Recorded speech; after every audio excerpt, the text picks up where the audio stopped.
Hey gang, kind of had this one that I've been chewing on for a little while, kind of trying to decide how I wanted to go about doing it, decided that I'd do it as a musings, and kind of had a script going in my head, and on Friday I had to rewrite the whole thing. So what I was going to talk about was communication CIG. So if I have one consistent harp on Starses and in CIG in general, it's usually always comes back to the way that they communicate with the community.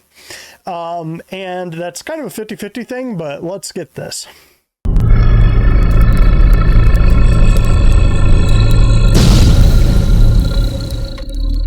So with the communication, the way that I like to do this is with constructive criticism. So there's two ways.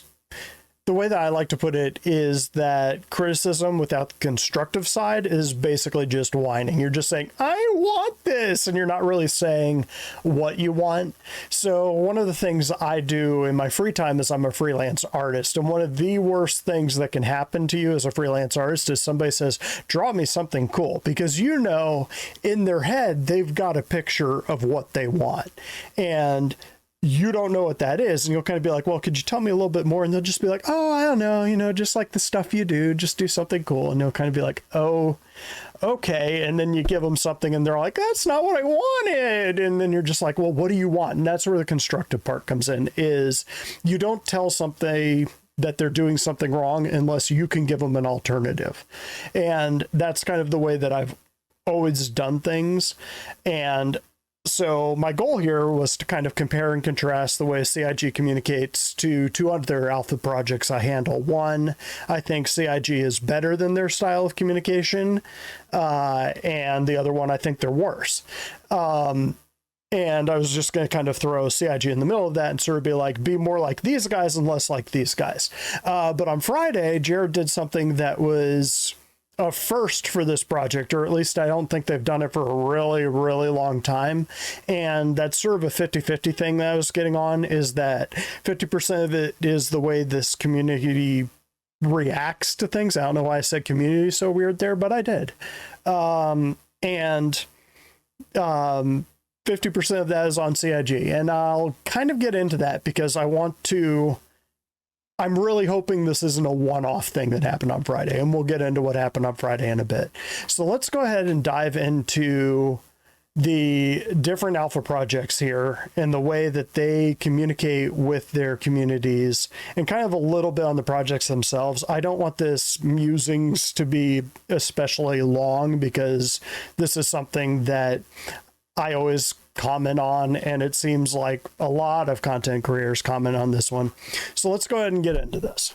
So the first one I'm going to talk about is actually not Dino Nerds. These guys are content creators, and this is part of the communication project or problem that I have. So this project is called The Isle, which is a dinosaur game. So in college, one of the jobs that I had was I worked for a dinosaur museum.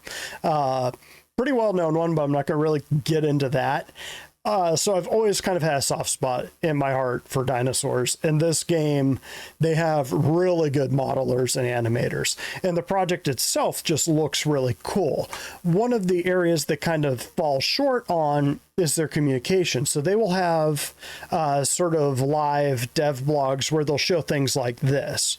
The reason that this is Dino Nerds doing this and not the Isle like on their webpage or something is because I think they technically don't allow recording, or they don't record it and they don't put it on their own webpage. So the Dino Nerds actually go out and record these things so that if you weren't there when they had their live posting of this, when the devs were doing this work, you can actually see what happened and you can see all this work going on and you can communicate with them.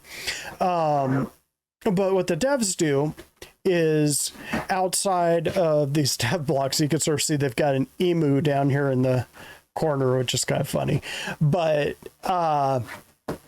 let's go ahead and take a look at their page, because this is the other thing that I wanted to talk about. So this is their webpage, and it's just on Steam. You can't You can't see it on this screen, but it's their Steam page. Worth checking out. But they just have these dev blogs, and this is like dev blog number 20. It looks a little bit like the monthly reports that CIG puts out, where they'll just kind of say the lead programmer did this, the other programmer did this, 3 visual artists made this. And of course, that's going to be where your visuals come from in the report, and that's what most people kind of gravitate to, because you're playing these games because they look cool. The visuals generally draw you in, and then the gameplay keeps you.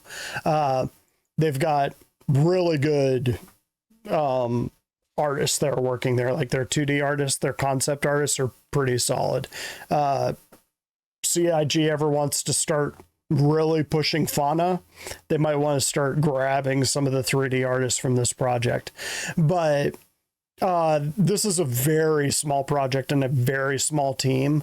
It's not massively multiplayer. It's just multiplayer. I think the servers are something like 50 to 100 people large. It uses Unreal Engine though, so I mean it's the same engine that Star Citizen uses. But this is it. It's pretty much just, hey, this is kind of stuff we're working on, and then people either like or dislike it, and that's about it. And then they have other dev blogs, but there's not a whole lot in here over why they're doing one thing or another. It's pretty streamlined, pretty short, pretty, I wouldn't say meaty. Like, you get a lot more meat from Star Citizen, their monthly reports. And this is the contrast that I wanted to make with a project that does not communicate as well as CIG does. Which they don't need to. It's basically Don D is kind of the brains behind it. He's kind of the Chris Roberts equivalent, and he's got a very specific vision in mind, and he will even straight up tell people fuck off in the middle of a stream because he doesn't like what they're saying. So I mean, he could be a little bit of a diva, but he's got the vision in his head and he's sort of pushing it out there. So I mean, he's kind of the Chris Roberts and the Jared Huckabee at the same time, and pretty much everybody else. And I mean, they've kind of got their other people in here. But again, you can sort of see, you get some of the visuals, you can kind of see some of the stuff they're working on, but they don't really take a lot of feedback.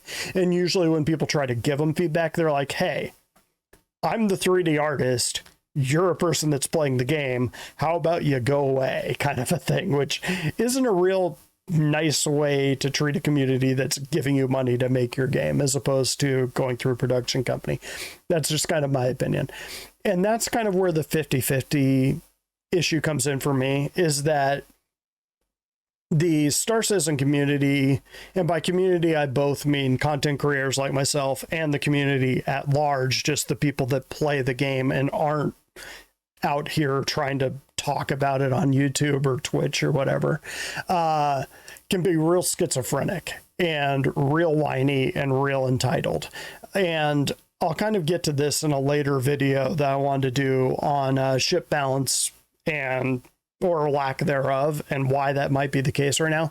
But for right now, it's kind of one of those things that CIG has kind of taken the wrong message from some of their missteps in the past and some of their communications in the past, and they've kind of curled back into their shell a little bit, and they just kind of feed us a bunch of how things are done, and they don't really tell us why things are being done that way. And that kind of one of the things that I like to go back and do when I'm talking about communication is the golf swing.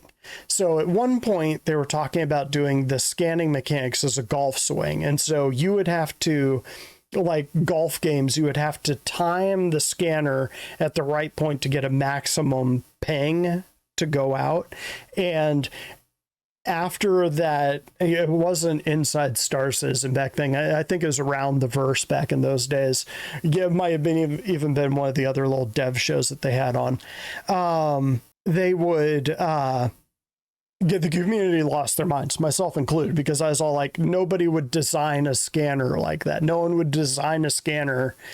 No one would sit down in a company pushing out scanners and say, you know what would make the scanner more user-friendly is if we had it that if somebody was scanning, they had to hit it in this green zone. And if they didn't, the scanner would work like crap. No one would design it like that. And to CIG's credit, they took that feedback and they came up with the scanning system we have now, where you can send out a ping and see what's out there, and then you can actively scan something, which is how a scanner would act in real life. Much better system. And granted, they might not have even gone with the golf swing. They're just kind of saying, this is one of the ideas that we have, and everybody lost their minds, myself included. But it seems like since that point, CIG has stayed pretty far away from showing us stuff in early development and kind of what they're planning on doing. It used to be back in the early days of this project, like 2014, 2015, all we had were the design documents, and a lot of the content creators from that time, like Infrarunners, probably Salty Mike, pretty much everyone from those days would base their assumptions on what this game will be from those design documents. But now those documents are literally, in some cases, a decade old.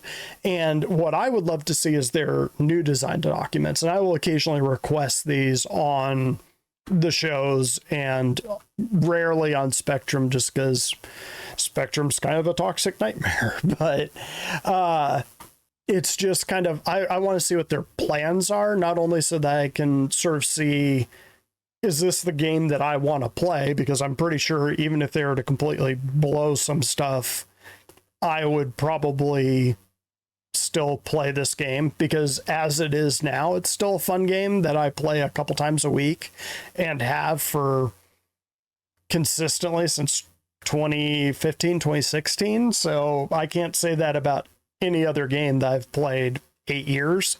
But since that day with that scanning thing, they've pulled way back. And what I would like them to do is kind of open it up again and kind of say, hey, this is what we're planning to do. You've got all of these people out there that, granted, 99% of them are armchair devs that say, I would do it this way. But you kind of get a sense for, this is the game that everybody wants to play. These are the mechanics that most people would think are going to be fun. So if you're pushing out something that people are going to be looking at and being like, it's just not fun, and I'm not going to play that game loop because the loop isn't fun, it's not interesting to anyone, then you've just blown all of that dev time, because the community looks at it and they're kind of like, it's not really for me, I'll go do this other thing. And then you've got this loop that no one uses. So there is kind of this push-pull that CIG needs to do with their community, and kind of, they went full bore one way where they gave us everything. Now they're kind of, I wouldn't say full bore the other way. Like the Isle is full bore the other way, where they give you almost nothing, and you kind of know that they're working on stuff and it's going a direction, but you don't know when it's going to come. You don't know how the mechanics going to work until it drops into your hands. CIG is kind of leaning that way now, and I kind of think that they kind of need to find that middle ground. So this is the low end as far as communicating with your community goes, that they just push out these dev blogs. They're not really on a real schedule. It is I believe this one was crowdfunded too. It is definitely crowdfunded, but I don't remember if it was a Kickstarter or not. I think they might have just funded it through Steam sales. But it's a cool project. This is the communication.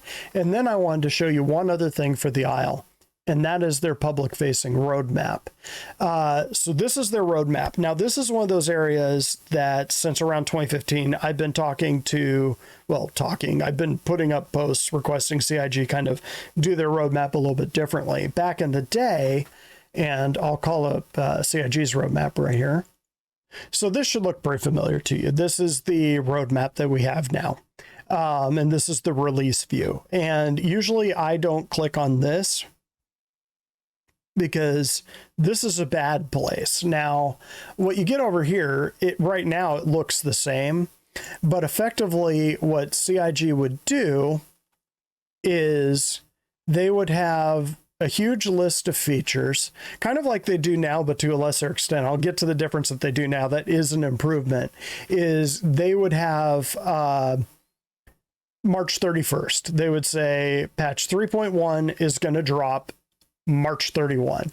And then they'd have a list of items here.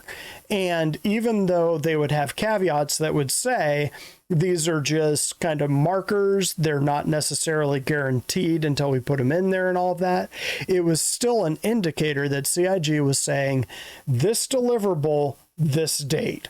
And then when they'd miss those dates or something would come up in game development, which it always does, they would just be roasted over the fire because people would be looking at this, for example, and saying, let's look at 3.2 because let's say that the thing that you were waiting for was the 600i, and I think the 600i got bounced for 2 or 3 patches, but people were losing their damn minds because they're all like, well, you said it was going to be in 3.0. No, it's not in 3.0. It's not in 3.1. And they'd move it to 3.1 and people were like, well, where's my 600i? And then they'd move it out like a month before it drops. It's because they were still figuring out their pipeline and everything. And so, I mean, things move around. It's fine, but you're still saying this patch, these deliverables, or this time, this patch will drop on this date with these deliverables, even with the caveat. That's how people were taking it. Now, the way that the Isle does it is they say, so these, I think this is the one they just dropped. So what they're doing is saying in the next patch, we are going to drop this, the Elder system and the perk system, and that's what we're dropping in the next patch. You'll note there's not a date here. They're saying, we will give this to you when it's done. And what I had said on mini posts going back to like 2016 with CIG when they dropped slides at CISGCon that year. And I was saying, well, you know all the deliverables that you're working on. Why don't you just have a list of all the deliverables? If you have things that you want to have hidden, you just kind of say, you know, redacted for the name of it. You have a general idea how many sprints you're going to be doing, so you can kind of get a sense for percentage complete. So as it's rolling around to patch time, because one of the issues is that if you have both a deliverable date and a list of items you're delivering, you are setting yourself up for failures because you're saying these items on this date. When one of those things, it's either these items when we have them finished, or on this date, we're going to drop whatever we've got completed at this time, or you're going to get these items whenever they're done. So it's one of those two things. When you have both, you're setting yourself up for failure. And that's sort of what CIG was doing initially. Thankfully, they switched that up to what we have now, where they go for this, where you have 4 cards, and these are things that if you look at the progress tracker are like 90% done. So that's an improvement, because it's both kind of an improvement or not. I still think what they need to do is, if you have the date, which is tentative Q2, that's an improvement too. It's not a specific date. If you have the date, you don't have the deliverables.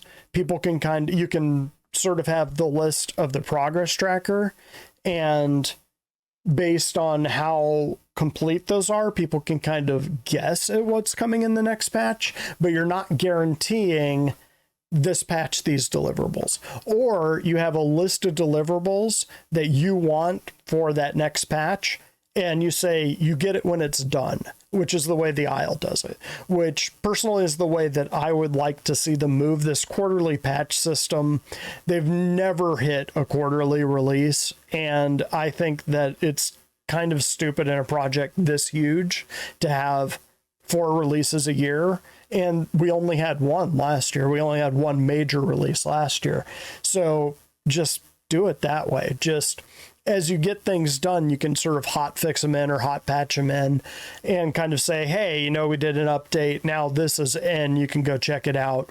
Next patch, we're still planning on these big deliverables. And so people can kind of say, oh, okay, so 319 is the bounty hunting patch, and 320 is going to be the improved salvage patch, and 321 is going to be the whatever, the improved cargo patch. And so CIG could kind of focus in, and as they finish little things, like they always sneak a couple little things into the patch, they'll sneak them in there. But this is just kind of, CIG is very, very good at explaining how game development works. So they will show you how to make a ship and how they're making this deliverable. They won't necessarily tell you why. And that is where I wanted to get to this next group. So this is Satisfactory that I'm going to talk about next.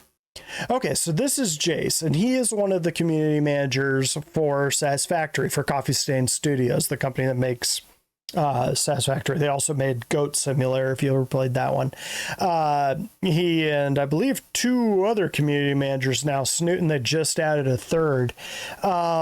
This is a good one to follow. It's also a smaller project. It's a first-person game, single-player game. You can have like a friend or 2 join you, but it's primarily first-person, so much simpler than Squadron 42. Well, not simpler than Squad 42, but simpler than a massively multiplayer game that the PU is.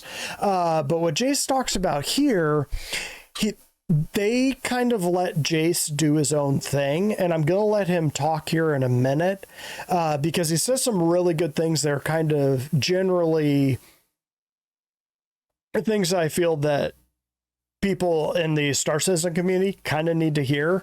And I was going to kind of use this as a contrast to CIG, where Jared is on a very tight leash, it seems, and Jace really isn't. And Jace will occasionally just let people have it of, no, this is what game development is, this is how things work, and this is why we're doing things in this order, in this order, in this order, and that's why we're focusing on this instead of that. And that's things that CIG rarely does. They'll just kind of wait for the community to kind of lose steam and go quiet about it, and then they'll just kind of go keep doing things the way they're doing.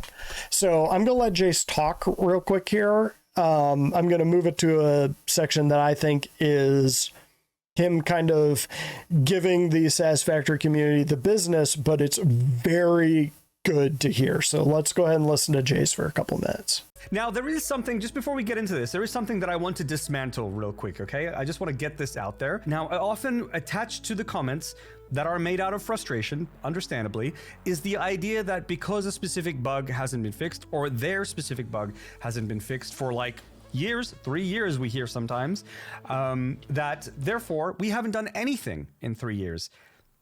Now, again, I want to acknowledge the frustration that and how frustrating this can feel, because it does happen, okay? But I do want to weigh in here and also say that, like, it's just not true. Even though those things haven't been fixed, we've done a lot in the past 3 years, which is since update 3, we've released 170 patches. 6 of those are major patches. And that's including the 3.5 update. That is a major patch. And so, you know, we've actually been really busy. I just want to put that on the record before we move forward, okay? It's not true. We've been working hard. So an incredibly part of game development in general, under any circumstances at all, but especially when your game is available to the public in an early access setting, is bug prioritization. And this is something that is really hard to get right, and it's maybe something that you can never really get right, but it's, you know, it's something that we always need to improve upon, because we believe as developers of a game that is in early access that we have a responsibility for our game and for our community to, 1, keep it in a playable state for the overwhelming majority of people, and 2, to finish the game's development, which is another goal that we must adhere to, in our opinion.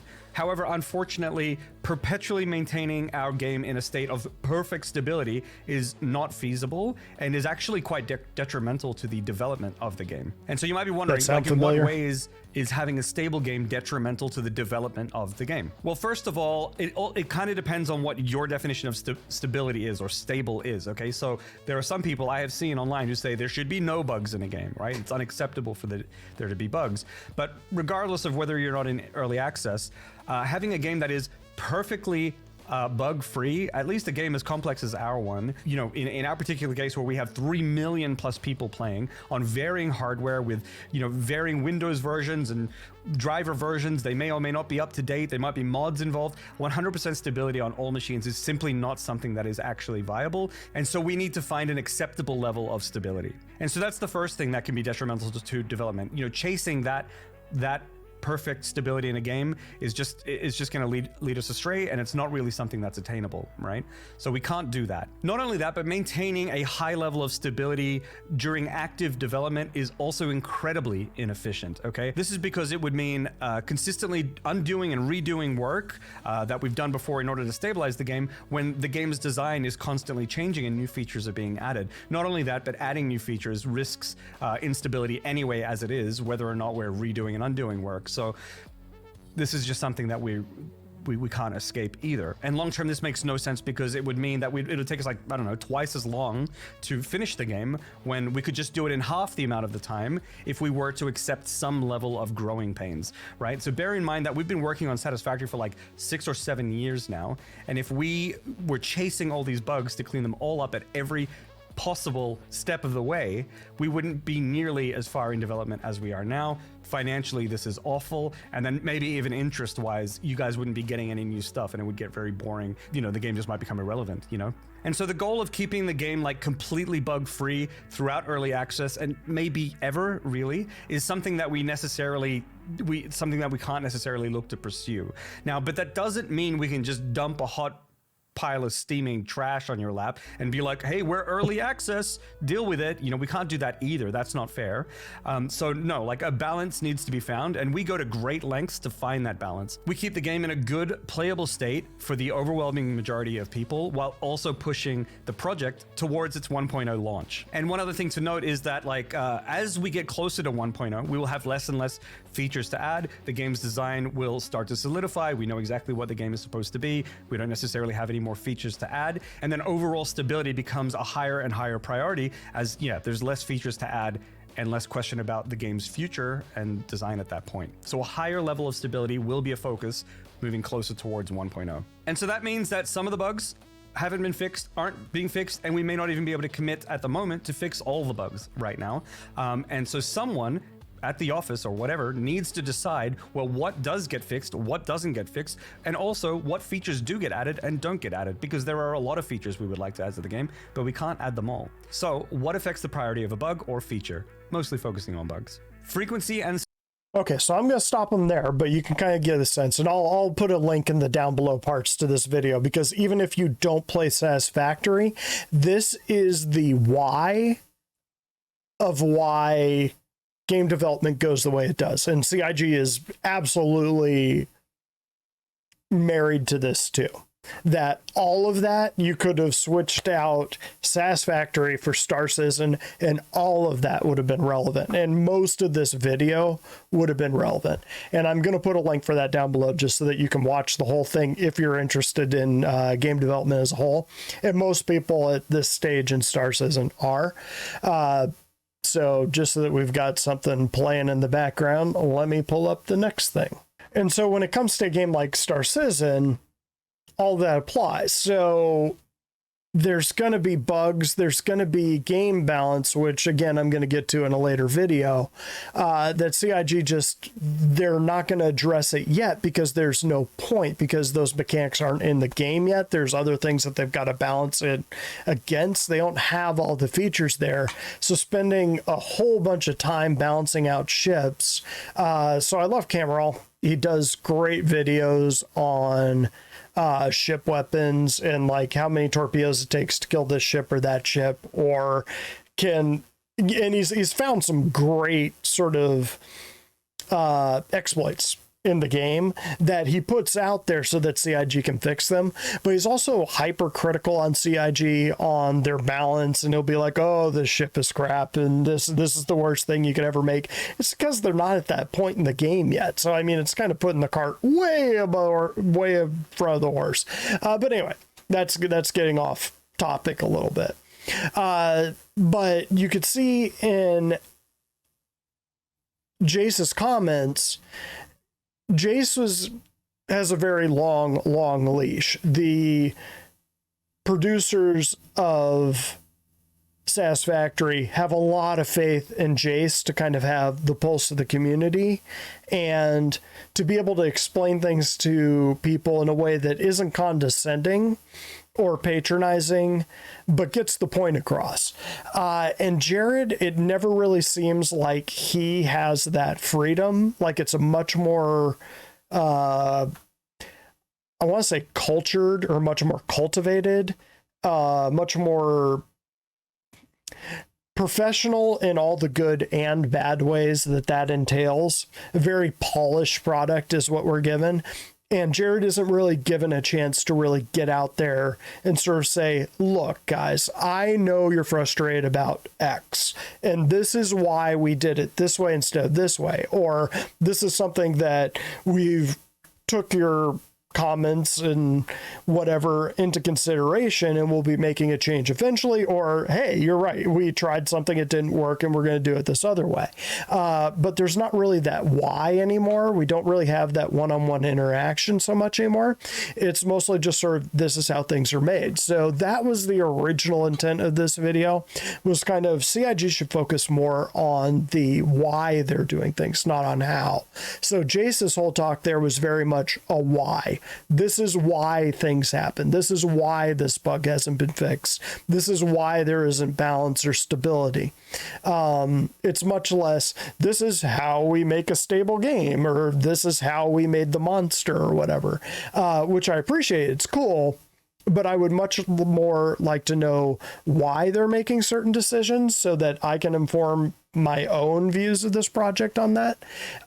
And the reason that I say is because at the end of last Friday's show, Jared actually went, I think, off script. I assume he got permission to do it. He sort of went, Chris, I want to try this one thing. Let me try it. Let's see how the community responds. And Chris went, oh, okay, I guess that's fine. That's my Chris impression. It's not a good one. But let's go ahead and watch a little bit of that, because you'll get what I mean very quickly. So at the end of last Friday's show, Jared gets up and he says, I'm going to try something a little bit different. Something that I've been kind of kicking around in my head a little bit. Got up off his desk, and then he started moving around. And when it came to it, he pulled out this whiteboard and a few pens. And at this point, I was kind of going, okay, is he going to do Pictionary or something like that? Because that's kind of been our interaction with Jared for the last few years. And it wasn't the original interactions that we used to have on Around the Verse and stuff. If you go back and you look at Around the Verse, it used to be ridiculous. It'd be like an hour long, and they'd have in-depth discussion with devs, which is kind of ridiculous because they don't have time to actually make the game because they're doing all these shows. But they used to be much better about communicating why. And that's because there wasn't as much of a game there. So they had to keep people engaged and sort of be like, these are the things we're rolling out, and these are the reasons why. This is why, this is what we're going to be doing, and this is why. And they stopped doing that. In this, Jared got back to it. And so again, much like Jace, I'm going to kind of let him talk here. Okay, so I got it to the point right before he starts going here. And this video will be a little bit longer than normal because this is like a 15-minute talk here. So if you already saw this on Friday, it's just going to be Jared talking with my head down here, kind of going like that every once in a while. So if you've already seen it, you don't need to watch it again. And thanks for dropping by. But if you haven't seen this yet, if you didn't see last Friday's show, the flight, light, and insight part was kind of interesting, but it wasn't anything we haven't really seen before. It's just kind of shooting the shit with a couple devs. But this part was something that we haven't seen before, or haven't seen for a very long time. And it was very good. And I recommend watching this. You don't have to watch it on my channel. You can watch it on Star Citizens and get the whole thing. But here, in its entirety, here we go. Use black. That's called the build system. BULD. Bold. And yeah, that's my handwriting. That's my handwriting. So the build system is how we make patches. It's where every patch comes from. And every patch, every build, comes from a place that we call game dev. Now, game dev works on, there's a couple different layers. There's a couple different persistent environments to development.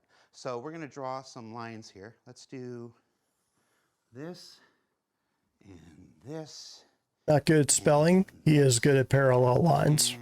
and this. Mine would So we're definitely gonna be call caving in. this one game dev. We're going to call this one staging.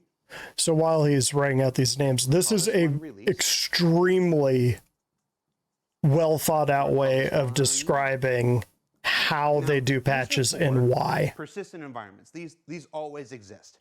And 90 some odd % of all of our developers are usually, their work is usually floating around this area or that. Go ahead and cross. Hi, Tom. So game dev, oh, that line that go across. Game dev is where everything exists. Game dev is where code and asset come together. It's like the earth beneath your feet. Everything grows from it, and everything goes back to it when it's done. Staging is a place where assets are developed. That's like one layer removed. It's a place where if you're building 3D art for ships, or you're building a set of armor, or you're building an outpost or a space station or whatever, you're probably working in staging. This is because game dev can be quite volatile. Game dev is where everybody's code and everybody's assets are all colliding and being checked in and checked out. So you don't want to work in game dev if you don't absolutely have to. So staging is this kind of level where the artists can kind of do their thing and maintain some stability. Release is where stuff goes. It kind of elevates. It's another gate. If staging is more stable than game dev, then release is one more stable than staging. It's where we start to put things that are getting ready to go out into release. This is a bit simplified. There's also like main, there's some other things. We're not going to go into every single one in case there's a DevOps person watching and they're like, he's murdering this and whatever. I'm simplifying. You did very good on this.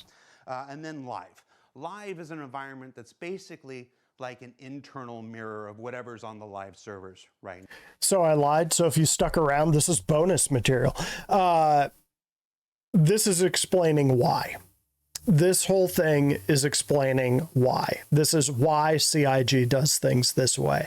And they should really let Jared do more of this. CIG, if you're watching my little tiny channel, which I'm sure you aren't, but in my wildest dreams you are,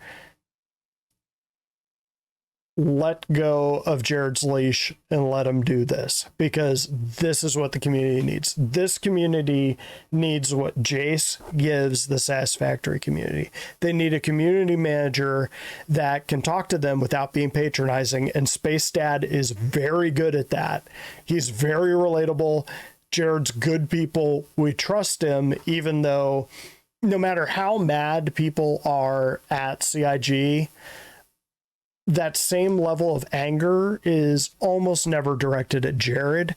And that's a rare thing. And CIG should take advantage of that. Now, I mean, take advantage of the community, but take advantage of Jared's skills to communicate with the community, his relatability, to do things like this, to kind of translate why CIG is doing things from this side to the community, so the community stops losing their shit.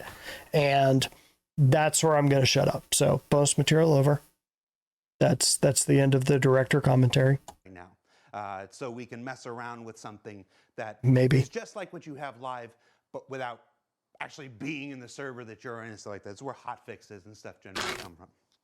Now, if all the assets, most of the assets in the game are being developed in staging, the question is begged: where's all the code? Where do all the features get developed? So features, this is all going to make sense why I'm doing this at the end, I hope. So features are developed in what are called feature streams. So we're going to do a couple different feature streams here, and they all branch off of game dev at some point. So let's say this one is cargo, C-A-R-G, I missed a letter, salvage, and flight. These are just 3 that I'm picking up and coming to mind right now. There are dozens and dozens of feature streams. Squadron 42 is essentially just an enormous feature stream. But everything from persistent entity streaming to server meshing, all these things, they're all feature streams. And this is where they work. Now, let's see what colors. I'm going to use green and blue for this. Now, what happens through the course of development is that while they're working in these other environments, occasionally they check things in. So cargo will be like, that thing works, we really like that, so we'll check that in up to game dev. Can we zoom in on the other? Do the same one? Is that going to work? Okay. So that'll zoom in. And then flight will check something in. And say salvage will check something in. And these things will go to game dev. But they will also pull things down. Like say salvage had something, was working on something, developed something, and in a meeting, the cargo guys heard about it and says, oh, we really want that. So they will pull or go the other way as well. And that'll pull down from there, and that'll pull down from there. These are just random. They happen at different times, in different places, based on how we think a thing is working, whether we think it's worth checking in, whether we like it. It all goes back and forth. So they're separate, but still in communication. It's not like a big open floodgate. It's little tiny, yeah, just take this. I want to take this file and not take this file. It's what we call check-ins and stuff. So everybody's sending things back and forth. As you might imagine, if you can extrapolate this down to about 40, 50, 60 different streams, game dev can be pretty crazy. Game dev has got all this stuff checking in. It gets even worse, or better, if you like game development like I do. Staging content is also doing the same thing. Staging content is checking things in periodically and sending things down to game dev. And then occasionally, like if you're building a salvage ship, you're like, well, I want to know how the salvage is going in case I need to like change the art and stuff like this. So they also pull things up. Whoop. I am not an artist. So basically, all these things, remember, extrapolate this down to like 40, 50, 60, whatever. They're all combining into this gigantic gumbo that we call game dev. It's where the worst of the worst bugs, the kinds of things we never show. We did show once, if you remember the Halloween. I happen to like gumbo. The Easy How Before, the things we've seen. The worst kind of bugs in existence exist here, where everything just collides. It's where most of our QA works, and why QA are heroes, and why I will always tell their story every single time I can, because QA, the real heroes. Now, we work on a quarterly release schedule. So as we approach time to release a patch, we have to do a phase. Let's use red. We have to do a phase on game dev called stabilization. I'll just write stab, because that's what we want to do to ourselves during this. Now, stabilization is basically where we take all of this stuff that's colliding in game dev. So I lied. I actually am going to stop it here, but I am going to have the link down below, because this and the Satisfactory one are both worth watching. You can kind of see why. So that stability, you'll notice that JC is that exact same term too. This is really, really important. And this is the talk that we as a community have needed for a long time. And there's a fair number of devs in this community that already get this, but I would say the vast majority of the community, just from comments on my own videos that I've seen, comments on other content creators, posts that I've seen on Reddit and Spectrum and anywhere else, people aren't necessarily getting this. They're expecting a finished, polished product, and that's not what an alpha build is. And I think people kind of instinctively know that, but having it explained like this helps that. And that's kind of the whole point of this one, gang, is that I just kind of wanted to say that this was good. This was originally going to be a negative video, and instead it's a positive one. That let Jared do more of this, because this is what the community actually needs to hear.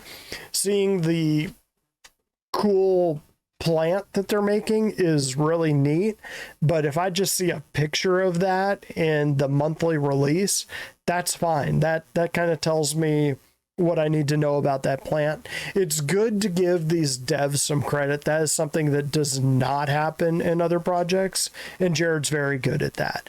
And I can understand them use the shows for that, to just kind of shine a spotlight on a few people that wouldn't normally get it, like QA. Those are kind of cool, but maybe having one of the two shows that they have be more like this than just more of the same would be greatly appreciated, I think. So let me know what you think down in the comments, if you think I'm way off base with this or if I'm onto something, because sometimes it kind of feels like I'm speaking into a void on this, and other times it feels like I've kind of got the pulse and everybody's like, yeah, I feel the same way. But yeah, let me know in the comments if you agree or disagree, and catch you next time.